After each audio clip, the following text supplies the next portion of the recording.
The young country was immediately attacked by its Arab neighbors, Egypt, Syria, Lebanon, and Transjordan. Various Israeli paramilitary organizations, particularly the Haganah militia, coalesced into the Israeli Defense Forces, the country's armed forces.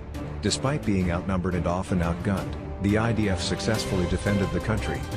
All in all, the IDF repelled the Arab world's combined assault with just 200 machine guns, 10,000 rifles and 3,600 submachine guns. The IDF's victory came despite its reliance on a motley collection of surplus small arms from around the world, from British small arms and Enfield rifles to surplus Axis equipment, particularly from Czechoslovakia. Some of Israel's earliest defenders used their own civilian sporting rifles and shotguns. This prevented universal training and was a logistical nightmare, as the different weapons used dozens of different ammunition types. Israel's network of allies and enemies had yet to coalesce, and acquiring arms abroad was a tricky and sneaky business.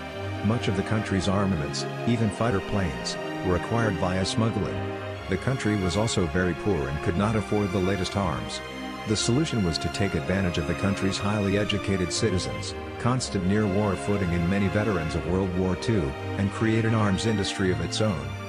In 1952, an Israeli of German descent, Lieutenant Uzi Ogal, patented a new machine gun design. The gun was short and compact, with a metal stock that folded up above the upper receiver. It took a 25 or 32 round magazine that was inserted vertically into the pistol grip. It utilized a simple blowback design, firing either semi-automatic or automatic at a relatively slow rate of 600 rounds a minute. It had a simple sight, protected in both the front and the rear from being dented or bashed. The gun even had 3 safety mechanisms, a manual lever safety, a grip safety not unlike the one built into the 1911 pistols, and a bolt safety. The gun was named Uzi, after the creator. There were a number of advantages to the Uzi that made it an effective submachine gun. Firstly, it used stamped parts, making it easy and inexpensive to mass produce, an important feature for a poor country without a lot of industry. Second, the placement of the magazine in the middle of the weapon made it well balanced, much like a pistol. The safety mechanisms made it easier to train and entrust to conscripts and recruits without much military training. Finally, the ability to spray 9mm parabellum rounds at 600 rounds a minute gave the user the ability to put out a large volume of suppressive fire. Contrary to popular belief, the Uzi was not the standard weapon of Israeli infantry. The weapon's short range, its sights maxed out at just 200 yards, made it useful in built-up, urban areas, but much less useful in open, rolling terrain, where a full-sized battle rifle would be much more useful. The bulk of the IDF carried the Belgian FN full rifle, while the Uzi went to paratroopers, tank and armored vehicle crews, and special forces units.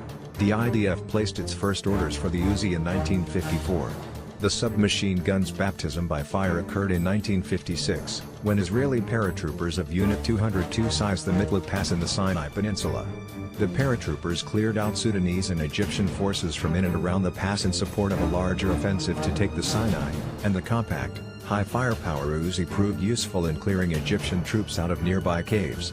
During the 1956 war, the Uzi was used in the Sinai Desert once against Egyptians, in the streets and alleys of the West Bank against Jordanian troops, and in the Golan Heights against Syrians. The proliferation of AK-pattern weapons on the Arab side of the equation, particularly the AKM, set the Uzi on a path to disfavor. The Uzi delivered a pistol caliber round a maximum of 200 yards, while the AKM could fire an assault rifle caliber round with reasonable accuracy 3 times as far. That means that at ranges beyond 2 football fields, Arab troops could easily achieve fire superiority over their Israeli rivals armed with a mixture of Uzis and Fuls. Uzis would continue to serve with Israeli Special Forces units, but IDF infantry were often issued M16s and later locally designed and produced Galil assault rifles instead. Outside of Israel, the Uzi proliferated widely, contributing to its global image. Countries as diverse as Japan, Germany, Belgium, Peru and Brazil all use the Uzi in their armed forces, as well as producing it under license.